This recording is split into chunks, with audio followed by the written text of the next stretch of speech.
పార్టీతో కలిసి పని చేయాలి అని ఇదివరకే నిర్ణయించుకున్నాం. తెలంగాణలో కాంగ్రెస్ పార్టీకి మద్దతు ఇవ్వడం జరిగింది.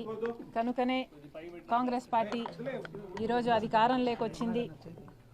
కేసీఆర్ గారి ప్రజా వ్యతిరేక ప్రభుత్వాన్ని దించడంలో వైఎస్ఆర్ తెలంగాణ పార్టీ చాలా పెద్ద పాత్ర పోషించింది. 31 నియోజకవర్గాలలో కాంగ్రెస్ పార్టీ గెలుపు కేవలం 10,000 మెజారిటీతో గెలిచారు. దానికి కారణం మేము పోటీ చేయకపోవడం. వైఎస్ఆర్ తెలంగాణ పార్టీయే పోటీ చేసినుంటే కాంగ్రెస్ పార్టీకి చాలా ఇబ్బంది అయ్యేది. ఈ కృతజ్ఞత భావం కాంగ్రెస్ పార్టీలో కూడా ఉంది.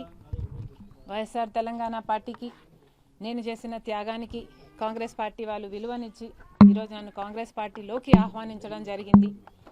కాంగ్రెస్ పార్టీతో కలిసి పని చేయడానికి నాకు కూడా ఏ అభ్యంతరం లేదు.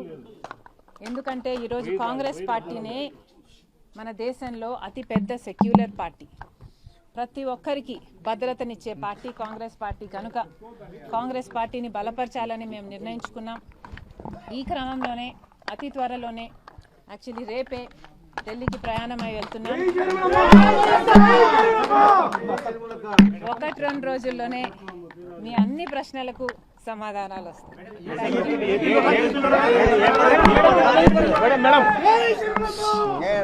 ఈ వీడియో కానీ మీకు నచ్చినట్లయితే లైక్, కామెంట్, షేర్ చేయండి. మరిన్ని అప్డేట్స్ కోసం సబ్స్క్రైబ్ చేయండి.